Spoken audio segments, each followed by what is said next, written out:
Hello, everybody. Welcome to Two Wheels Off-Road. I'm Phil Haygarth. Hi there, Rappers here. And we've got an exciting evening ahead, planning to preview this year's Scott Trial. It's the exciting time of the year, Mike. Yeah, really great. It's one of the highlights of my trialling year. Yeah. No longer ride, of course, but one thing I wouldn't miss is the Scott Trial. Absolutely. In fact, I altered my holiday to make sure that I'm there. Yeah, I lie in bed at night thinking about it, getting excited just about watching it. So what we want to do over the next half hour or so, we want to talk a little bit about the riders, a little bit about the course, and a little bit about our coverage. So what should we do first, Mike? Should we review the riders? We're lucky enough to have the program here, which has been supplied to us from Charlotte Brown from the club. We've been looking through it, been having a bit of a chat. Mike, do you want to talk through the riders and some of the representation that we've got? Yeah, right. Starting from rider number 2 is Jonathan English. Now, he's from Canada. Yeah. Don't know him personally, but whether he's a resident in the UK, and don't know really. But welcome to the Scott Trial. Yeah, a few internationals. Yeah. The other person, or the next person on the list that I particularly want to mention is Guy Martin. Now, Guy Martin is an extremely talented motorcyclist in all respects, TV presenter, everything he's done on TV, many TT podiums, never won a TT, but I think he's got 17 podiums, and everything he's done has been success. Anybody who's seen him on television as a presenter with his special shows that they do will know what type of character he is. And obviously a very intelligent man. And in the past, the one thing that he has tried and not succeeded on is the Scott Trial. So let's see whether he can do it this year. Yeah, I think he's been training. So I think he's had a couple of goes he's had. Definitely, I remember seeing him there last year. I'm aware that he's been training. He did the pre-65 Scottish. He finished that in good shape. So, it'd be great to see him improve, wouldn't it? To see him get round. Yeah, it would. Yeah. He's got an early number 7, which is only 2 minutes after the first man away. Yeah. So he's got plenty of time, daylight hours, really. That's what he needs to be able to get around. Yeah. If he's bike fit and his physical fitness, I don't think there's any doubt. And what he has to do, and what I would really love to see him do, is to get to the finish. Yeah. He may not be in time, but the challenge is getting to the finish. And I consider that a success. Yeah. So that, if I may, that really makes me want to just really reach out to the club riders, the clubmen. Really, it isn't all about the winners and the top riders. I just wanted to sort of reflect. I mean, in many ways, Guy reflects that the kind of everyday person having a go, trying to get to the finish. It's everyone's dream.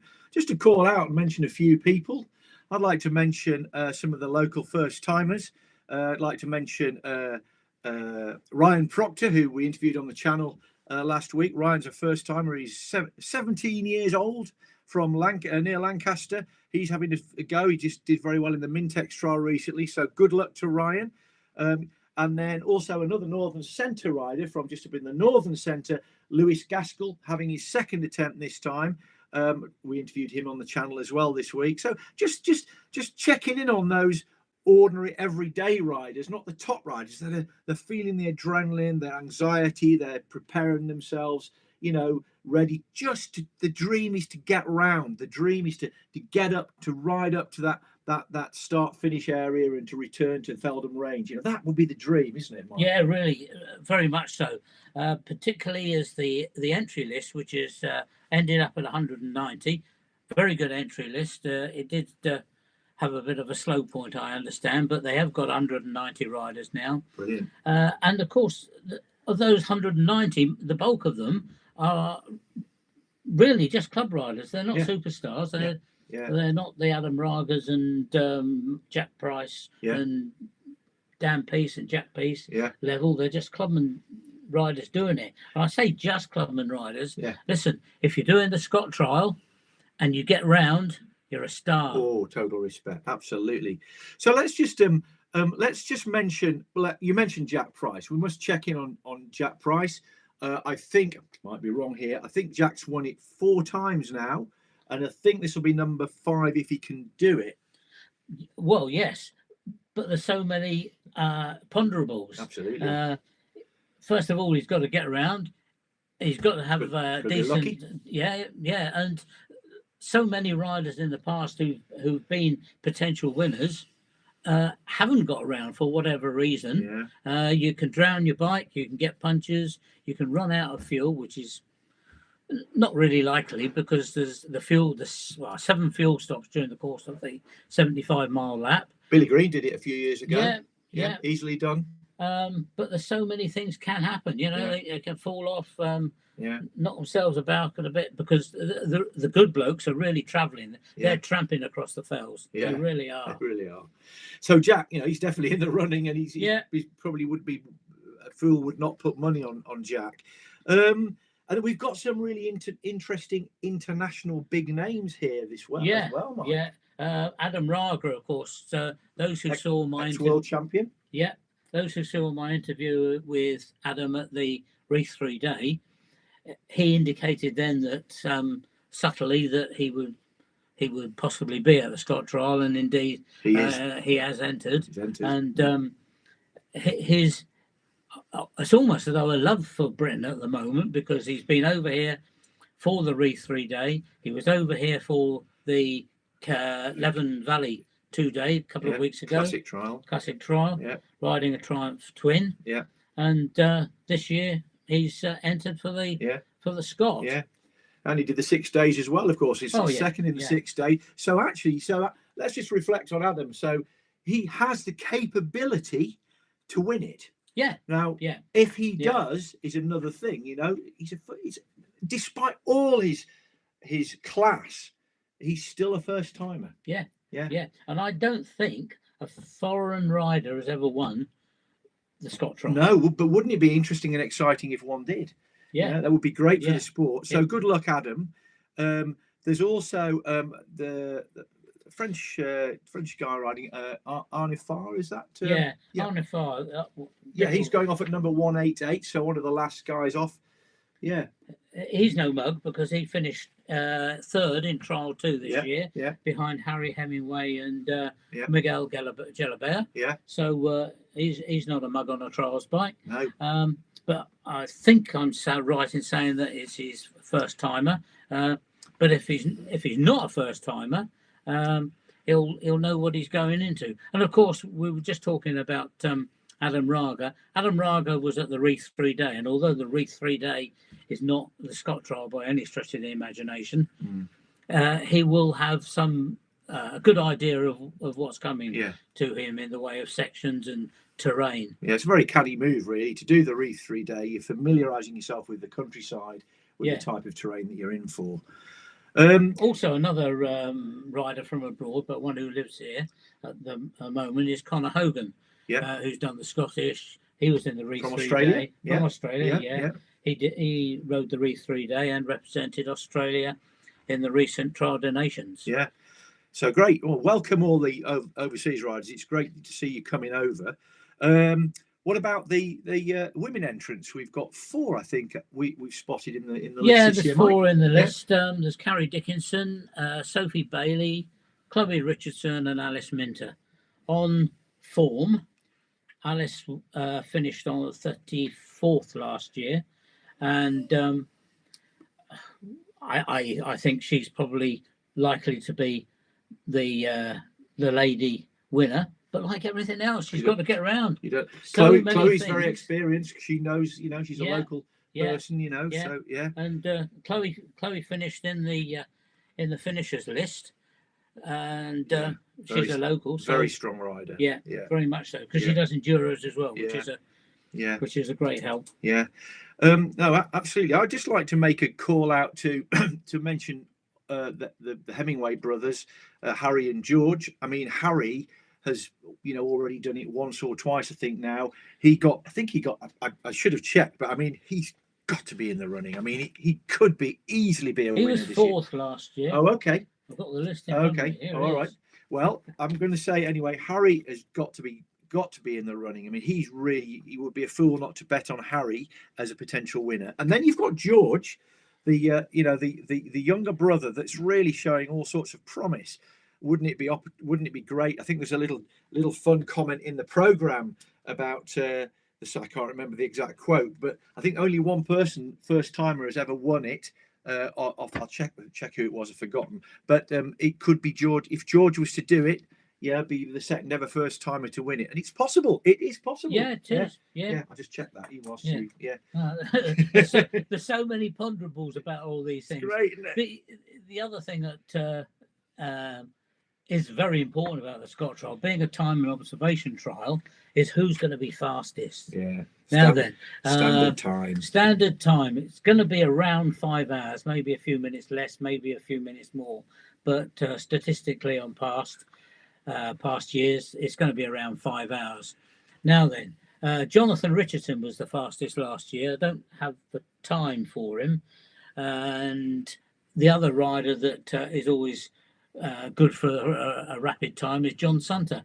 But John Sunter didn't finish last year, so no matter how fast you go, you still got to finish. Yeah. And Jonathan Richardson or John Sunter, they're the two favourites to be fastest. But the experience and ability of the two Hemingway lads, Jack Price wasn't far away from being on fastest last year. He was only 3 minutes slower than Jonathan Richardson. So you've got Jonathan Richardson, Jack Price, 4-timer winner, going for his 5th win.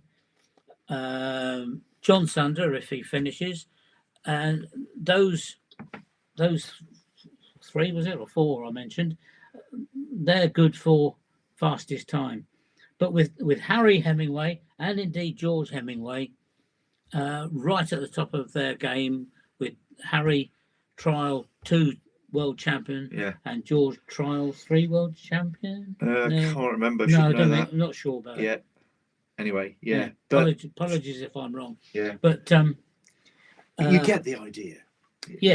So but you've got to be good on observation as well as being fast. Absolutely, it's just that balance, isn't it? Because it's a special trial. It's got the time pressure, but also the observation pressure. It's not like a trial where riders stop to look at the section. They don't do that. They might give a little glance and they're off.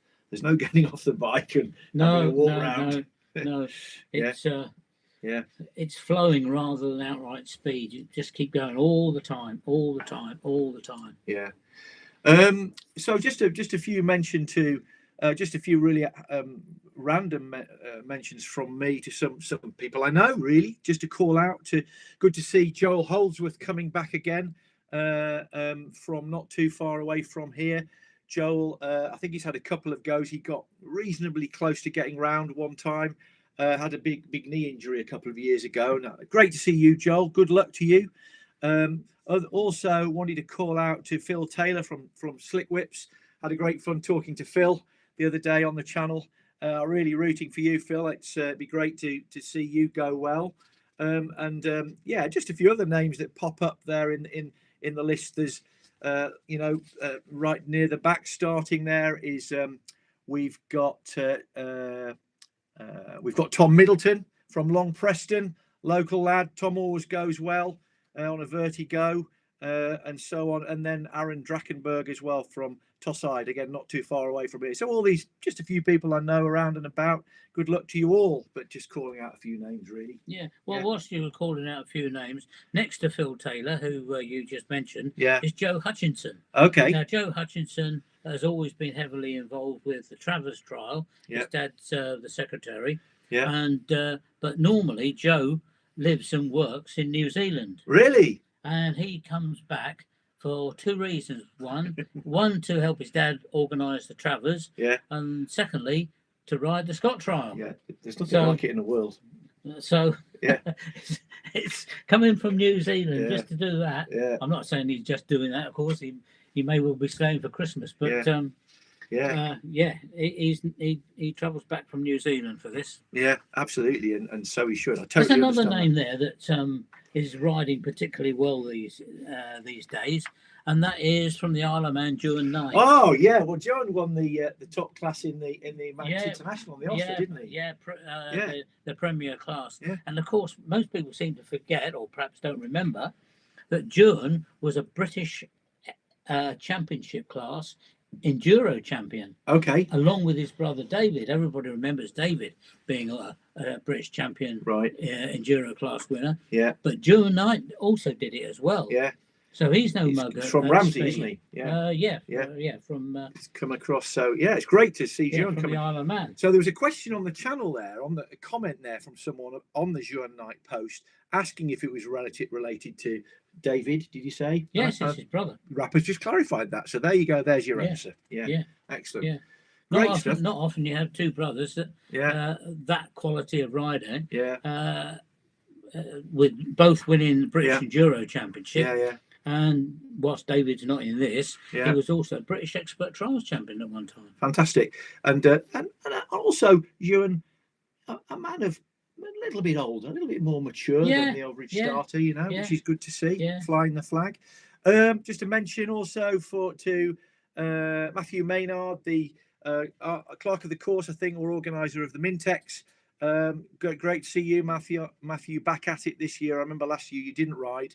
I think I met your family at Tank Trap, but good to see you back on the start list, Matthew. Have a good one, and good luck to you. Yeah, he's a talented rider. Yeah, absolutely. So should we move on to the course? We've covered about half of our half hour. You think we've covered the riders? For those of you that aren't familiar with going to watch the Scott Trial, it's just a thrilling day out. I mean, the riders do, I don't know, approximately 80 miles or so in a complicated circuit of the moors around Arkengarth Dale and Swaledale.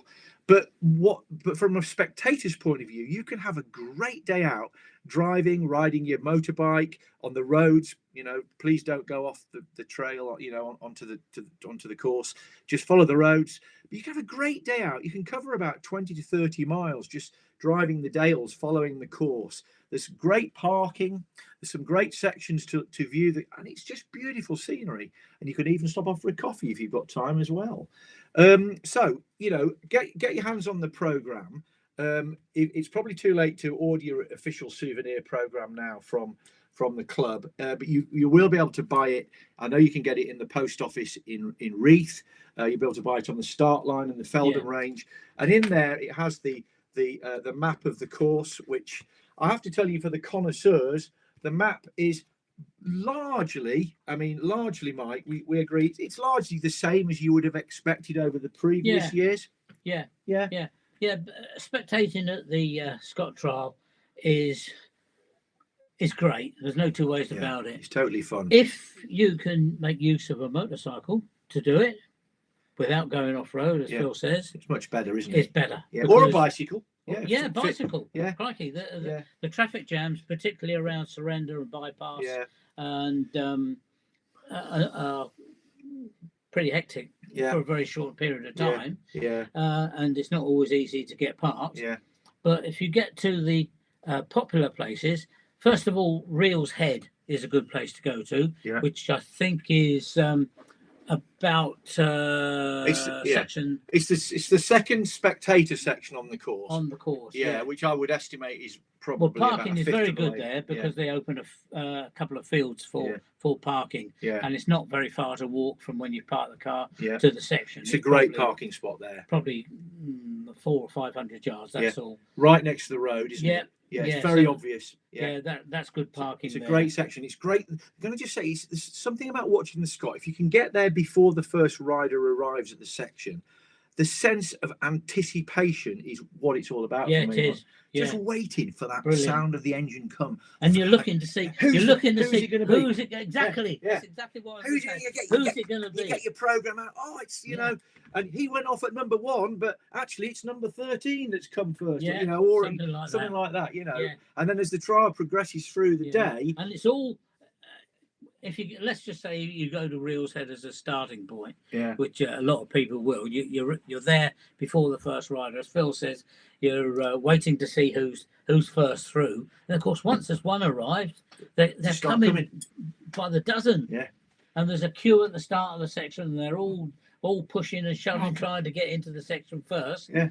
And then there's riders stuck on the section, and then a good rider looks at it and thinks, "Oh yeah, I can get past there," and goes zooming in. Yeah, it falls off. It falls off. He gets stuck as well. Yeah. It's entertainment to the full. I'm getting goosebumps, Mike. Now you're getting me going. I just can't wait. Bring on Saturday. Yeah. Dear. Fantastic. No, that's great. So yeah. So Reels Head will be a really good spot. Reels Head is a good place. I mean, there's to go an to. obvious ride around circuit on the roads. There is also a one-way system that the organisers ask of you to, so we don't, because there's some very small roads that used. Yeah. It's kind of obvious. If you're going to go to Surrender and Bypass, then from Healuff out to the main road that goes up Arkengarthdale to heading towards Barnard Castle. Yeah, that road is one way, and it's from south to north basically. Yeah. So don't try and go in from the other end. Yeah. Because there'll be somebody there to stop you. Yeah, and it's just antisocial because you'll be blocking the road. Well, you just won't get anywhere. Yeah. So you do need to go in from the Healuff end. Yeah. But you so the sort of pace you might be able to get to Reels Head, and then probably by the time you got to Surrender and park your car or whatever, probably the riders will be already there, wouldn't they? Yeah, pretty sure. Yeah. But if you decide not to go or to drive past Surrender or just see a few there, and go to Bypass, which is just next door. Observing. Yeah, it is. I'm the observer. Go and meet Rappers. Yeah, I'm the observer on section 35, I think it is. Yeah, 35 in the riders sense, but it's just in the spectator section. It's a Bypass. It's number 6 on the spectator book. There's a Ford on the road, and parking is not too bad around there. The great thing is about Bypass, right, is that it's pretty much next door, just over the little hill. It's walkable from Surrender, so it's near Surrender, but the riders have gone a huge loop around the grouse moor between Surrender and Bypass. Yeah. And when they come to Bypass, they're just coming off the circuit of the grouse moor, which is, almost fictional, that they go off into the mythical landscape to the north, basically. Yeah. The fastest blokes take about 55 minutes to do the grouse moor. Yeah. So basically it buys time for the spectators, because you can go from, you've missed them, but you'll see them coming under the bridge at Surrender. That's right. If they're coming under the bridge, you might as well, you could go if you want to. You'll catch the later riders. But if you go on to Bypass just next door, you've bought another 50 minutes of time. Haven't you? Yeah. And in the programme, which we've here, in the programme, there are anticipated arrival times shown. Yeah. For well, can we see it on our programme? Yeah. So between Bypass. So Surrender. So I'll go right through. So Reels Head, the first man goes off at 9 o'clock from the Feldham Range. In 20 second. Yeah. Riders in 20-second intervals. Yeah. The first rider is due at Reels Head an hour and 15 minutes later, probably around about 15 miles of riding there, I'm guessing.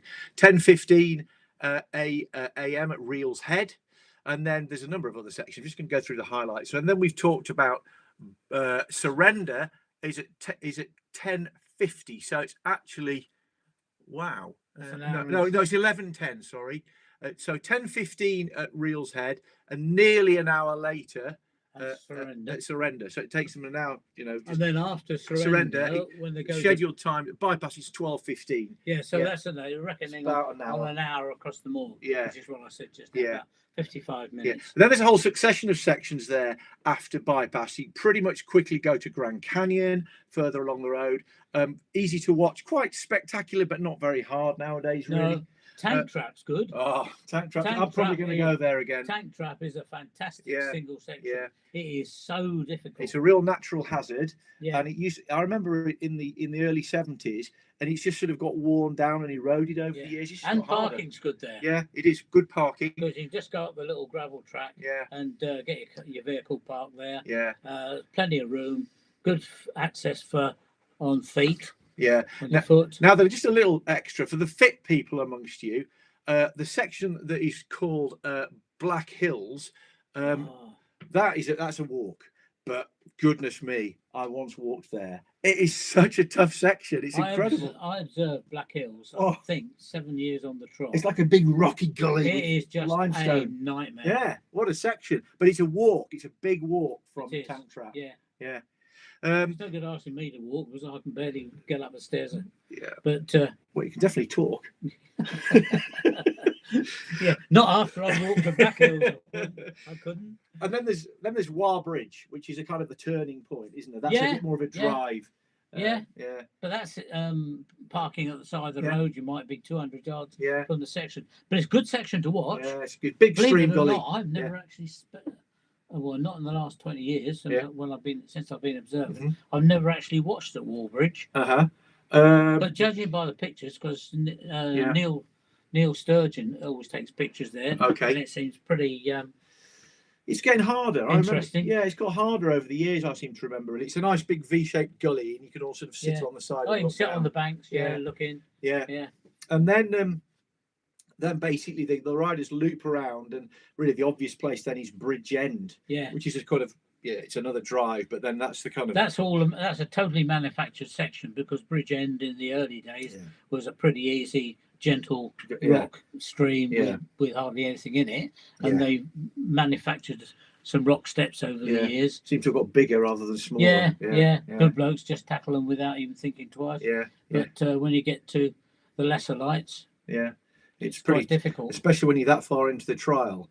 And so once the riders get beyond Bridge End, they're a long way from finishing, but they're on the home. They've done the lion's share of the lap, haven't they? They then go up onto Fremington Edge, and they up and down the Fremington Edge towards a section called Sleeper Stones, and then they make their way back round to Reel's Head, where they sort of retrace their tracks, I think. Well, back at Reel's Head is not the same section they've ridden in the morning, but just slightly normally over the other side of the wall. And that's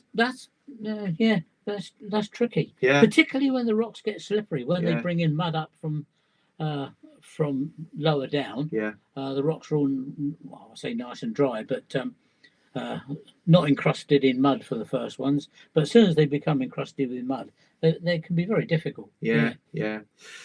So then that brings us back pretty much to the start finish area.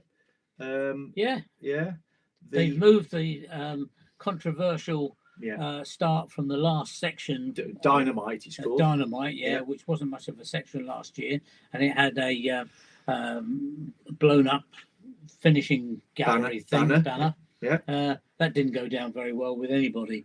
So with all the old grumps like you. Well, but it's the finish of the Scott trial is from the start. And I can see what they were trying to do, but it just didn't. I agree with you. It didn't work.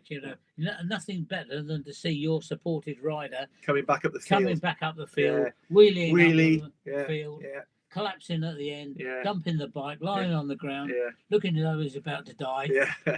It's great. What more can you want on a Saturday afternoon in October? Brilliant. So that's perfect, pretty much perfect timing, Mike. We've just nearly up to 30 minutes. I just wanted to wrap up. Is there anything else you wanted to add? I was just going to say about our coverage. Going to try a few different things this year. So this year I have Mike on the team, who's enthusiastically keen as mustard to do what he can as well. So Mike will be out with the camera, and I'll be out with my camera doing what I do. We've got a plan so we don't particularly overlap, so we'll complement each other, and hopefully we're going to put up different sections as different videos, really, and really capture the whole beginning to end life of the section if we can, just to sort of capture the dynamic that you get as the riders come through. We probably won't see each other during the day. No, that'll make the day better. No. But one of the things that I did want to try seriously so I'm going to try and do a bit of live from the start field. Now I don't know if this will work, but it'll be fun. So yeah, I'm going to try and look on the channel if you're at home and you're lying in bed or having your coffee or something, and you think, it's a Scott trial. I'm going to try and do a bit of live. I'm going to turn on about look around 5 to 9 o'clock. I'm going to try and get the first 2 or 3 riders going off to capture the atmosphere. Just to do a bit of live for you. If we've got it, all relies on phone signal basically. So I'm going to try and do live around 9 o'clock. And then wherever I can, whenever I arrive at a new section throughout the day, and I can't say when it will be, I'll pop 5 minutes of live on, and then I'll capture higher quality footage for the uploading in the subsequent hours after I get back. So yeah, I was going to try and do a bit of live, and between Mike and I, we're going to try and sort of do a tag team where we cover different sections. And as Mike says, we sadly won't see each other for throughout the day. We might see each other at the beginning and the end. Probably see each other at the beginning, but don't know about the end. You don't know yet. Yeah. So anything else you want to add, rappers? Yeah, have a good day. And one thing to remember, just looking at this program, whilst it's £5, do buy it, because all the proceeds from program sales and from the trial itself go to Scott Trial charities. Now the Scott Trial has paid almost £200,000 in recent years to local charities. So if you're not normally a charity giver, do make the effort this time by buying a Scott Trial program. Buy the program. And I have to say, it is a great program. It is. John Hume's done a great job. It really is a cracker this year. It features different years. It remembers the great Bill Wilkinson, who died earlier this year in July. There's a feature on Bill, a Scott winner. It talks about it features different years and some photographs from through the past. So really recommend get your copy. And it is all for charity. Yeah. So that leaves us just about at the end now, Mike. And it's been great. Great evening. Yeah, it has, hasn't it? Yeah. So if anybody watched this, you know what the well, you never know what it is. You always forget it. It's 2 wheels off road. Yeah. So life is too short not to watch 2 wheels off road. You got it, Mike. You did it right. Hey. It's taken me ages to get it right. You're just showing off now. See you on Saturday.